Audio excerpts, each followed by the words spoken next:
Hey everyone. Hey, so I've written a bunch of words on this board. I hope some of them make sense. This isn't going to be like financial advice or anything, but still, I'm not a financial advisor or anything like that. So, if I happen to go on money, don't listen to me. Anyway, so I kind of want to make this video about I was looking into the Renaissance and how that started, and Neil Howe has a book about the fourth turning, which is supposedly supposed to bring about a great catastrophe within a certain generation, because each turning is a generation roughly, and how the fourth turning specifically has a catalyst of a major event. So you could say COVID-19 this year, major event, stock market crash, that happened.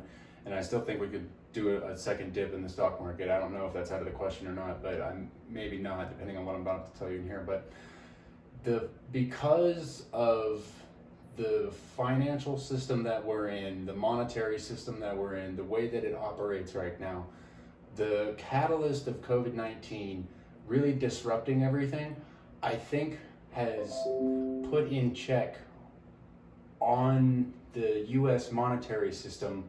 I think this has been the perfect opportunity for Bitcoin to enter the US monetary system and the world monetary system as a world reserve global asset. Because just Bitcoin, as I have written down over there, is essentially global monetary game theory being played out. It's perfect hard money right there, again, written right there. And because of the events that led up to the first Renaissance, so for instance, let's just go ahead and get right into it. Italy was getting really, really rich off of trade with the Ottomans for some dye that they needed for some special silk that they would then trade to other countries and such. That's just a basic. So Italy was getting really, really rich, and so they were hoarding a lot of gold. And gold was the ultimate hard money back then, because even with a 2 to 3% annual inflation rate and the amount that's mined every single year, back then, several hundred years ago, gold was the hard money. Paper, no, gold. So what allowed Italy specifically and there's arguments as to whether or not the Renaissance actually existed because of how long the time span with which it undertook, because a lot of these people never really met each other. They were just influenced by each other's art over a long period of span of time. And so you could, make that argument or whatever, but a lot of that art was funded because there was so much money in Italy at the time. There was just affluence everywhere. Not everywhere, because there were a lot of people like serfs and such, that just regular farmers and everyday mercantile people that just were working their everyday job. They didn't really see the Renaissance. That was not a thing to them. It was just everyday life and whatever. And people that had a lot of money, perhaps, were experiencing the Renaissance as a slow, development of the art as it was being created, sort of thing. So as always, the rich get to experience things a little bit faster than the rest of us. So, and especially back in, earlier in history. So that money allowed a lot of art and potentially new technology with, Leonardo da Vinci in his works and everything, to be created. A lot of, art that we look back on that time period and think, wow, that's such great art. It's classical, and, you look up, the Four Ninja Turtles and, Michelangelo, Raphael, Donatello, and I forget. It's gonna kill me. Anyway, but today, people have been putting all of their money into stocks as a store of value because of the monetary system that we're in. Back then, they had gold, and gold was very hard to print. You can inflate gold by mixing it you melt it down, mix it with other metals like copper or silver or whatever, and you can inflate the amount of gold coins that you can produce. However, you cannot inflate gold back, especially with the technology that they had back then, to the numbers that we have inflated the US dollar even just this year. I think I actually looked it up. It's only 20%, but still 20% of the M2 money supply was created just this year. Just this year. That means that you lost 15 to 20% of your purchasing power at the store. So goods, like a $3 loaf of bread is now $3.35. So like, and you still have $5 or whatever in your bank account, but that loaf of bread just got a whole lot more expensive. And so the reason why people have been pouring into stocks recently is because they can't just keep their money in a savings account. It can't just sit there because, one, you're not getting any, you're getting 0.01% interest on your savings account. It's a slap in the face from any and all of the banks. So people have to speculate with their money. Like, you can't just let it sit there, otherwise it's devaluing, especially like for example, this year, it devaluing at 10-15% because somebody else created more, that, you know, it devalues the amount that you have. Because if there were only a set amount of dollars in the system, then you would, you know, your dollars would either remain the same value or would always increase in value. But because they increase more of the dollars in the system, even just digitally, it's so easy, it devalues the amount of money that you have. And so people have been speculating and throwing money into stocks. Now, people don't love the stocks that they're throwing, and bonds and whatever, you know, investment vehicle that you love or into or whatever. People aren't putting their money into these things because they love it. They're putting their money into these things because it's a store of value, essentially. And so because the money itself is worthless, people are just like, this isn't doing me any good, so I might as well buy a stock that's going to increase in value and potentially pay a dividend. You know, at least there's some cash flow right there. There's nothing wrong with that. But when you're getting paid back in the same fiat currency that is devaluing at 10-15% every single year, well, at least now it looks like moving forward we're going to be having hockey stick levels of inflation. You know, Biden seems to think that we're going to just keep doing more stimulus, so I just assume more is on the way. I don't expect the Fed to stop printing money, and I don't expect them to raise interest rates. They're gonna have to go negative. They're gonna have to steal money from you and me. Anyway, so getting back onto the stocks, like, people like Tesla, for instance. Like, I think a lot of people would put money into Tesla because they want to see that as a company move forward. But, like, you know, Walmart, people don't love Walmart. Walmart's a huge company, and I think even if, you know, they're one of the world's largest companies, and if they have a steady rate of growth, then people look at that and think, oh, okay, great, I'm gonna make some extra money, you know, what have you. But people have put their money into these stocks because, not that they love them, not that they think that these projects are worthwhile and that the project itself should succeed and help humanity, but because the money itself is just worthless. And so when you fix the money, you're going to see a lot of reappropriation of where the money actually is going to go. Because I guarantee you, if you fix the money, Walmart's probably not going to have a whole lot unless they can get in on Bitcoin. So that's why Bitcoin, being the perfect hard money, is the new store of value. And so I've written a little dollar sign, a little Satoshi sign. That thing is so weird. I sometimes wonder, like, maybe someone went back in time, drew that, and it blows my mind, that symbol, because every millennial back when they were in elementary school, middle school, we all drew that thing, like, and it's just so weird to me how that has come full circle. Anyway, so I think that you'll see a lot of companies, you know, I think Tesla will stick around because people like that. I think people like what Tesla is doing. I think a lot of stocks will turn into just funding for special projects. And so when we put, you know, once we move over to, I think it'll actually happen that we move over to a 100% cryptocurrency, Bitcoin backed money for the whole world. I think that you're going to see people, I mean, some companies like Walmart are of course going to eventually buy Bitcoin. They won't have as much as others, and you'll see a rebalancing. And, you know, Walmart could get broken up because they just don't have enough money to continue operating all of their stores or something like that. They could, you know, who knows what's going to happen.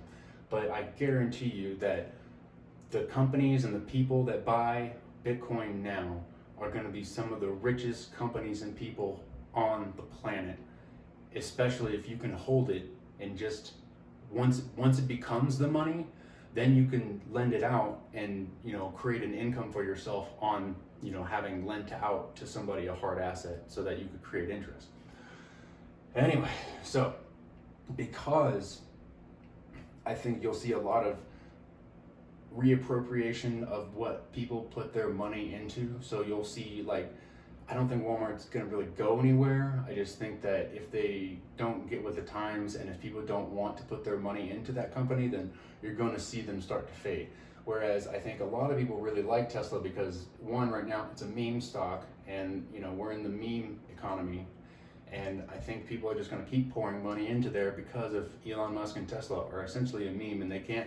SpaceX is a private company, so this is their way of sort of also investing into SpaceX. So I think projects like that will continue to exist and move forward, but I think a lot of other companies that don't really progress, that don't really sustain humanity in a good positive way and don't progress humanity in a good technological fashion, I think the other companies and people are going to start to fade away. If you were holding on to the old system and not at least dipping your toes into something like this, you're going to get left behind. I'm sorry. Like, you have to adapt and change the ways. I don't care if you think that you know everything in the world and you're master of the universe or whatever. You need to open your mind and dip your toes into everything.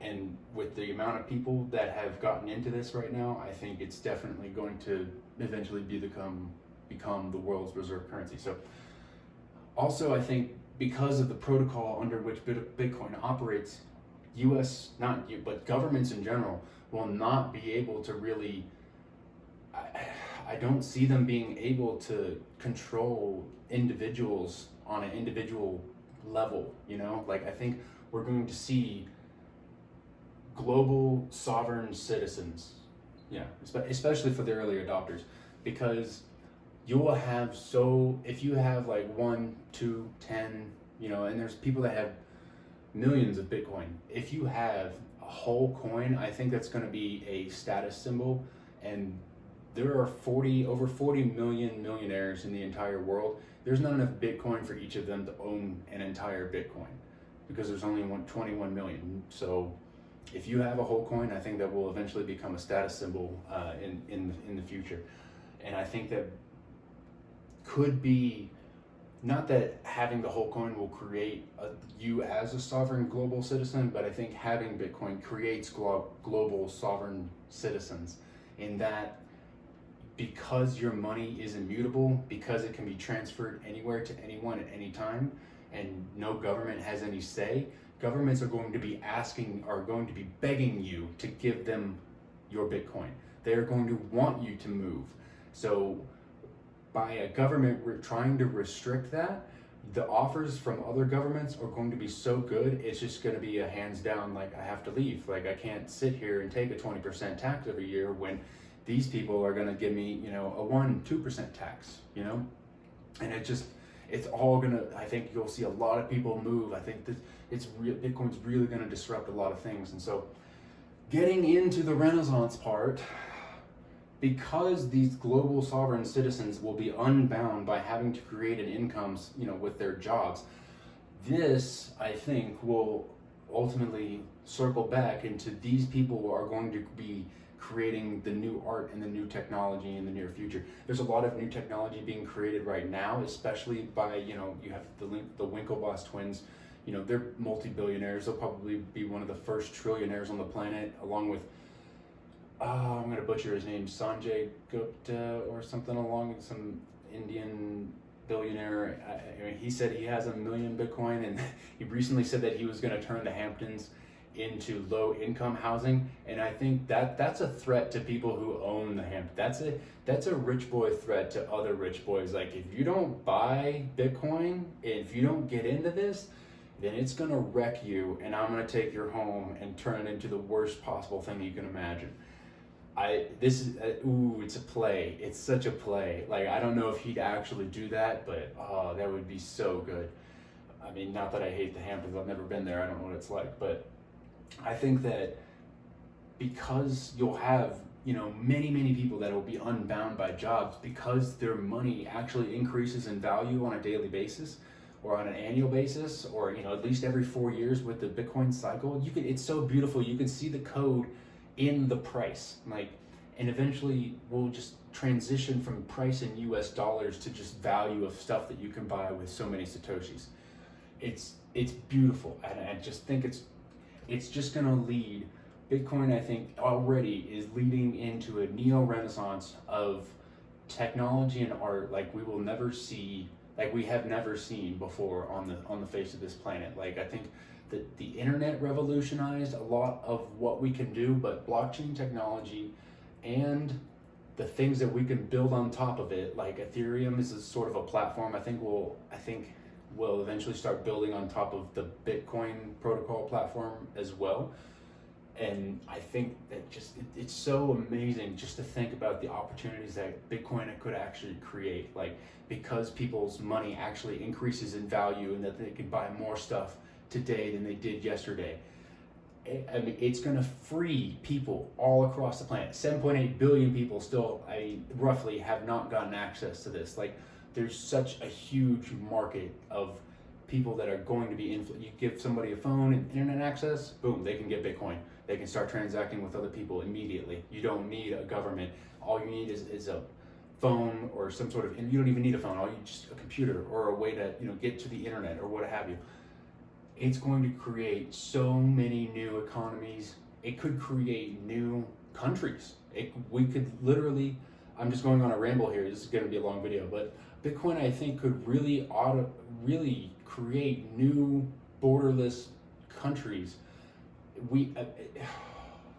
Just because people, I think, will start to assimilate. Like, Switzerland is a very rich country. There's a lot of rich people that have bunkers down there, but you could, if those people, say for instance, don't actually jump in on the Bitcoin protocol and get in on this, then people that have multiple Bitcoins are going to want to be in the same area together. You'll have the tens of Bitcoins, the ones of Bitcoins, like the people that have thousands of Bitcoins, and I think they'll redistribute themselves across the globe geographically, and that could potentially create new borders. Not that you can say that I live in XYZ state in XYZ country.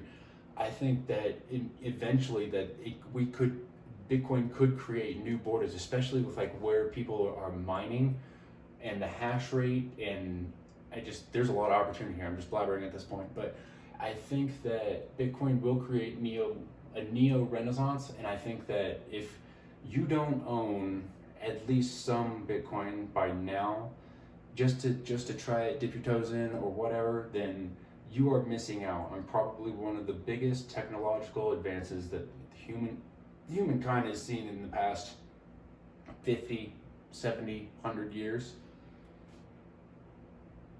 That's all. I'm gonna stop talking.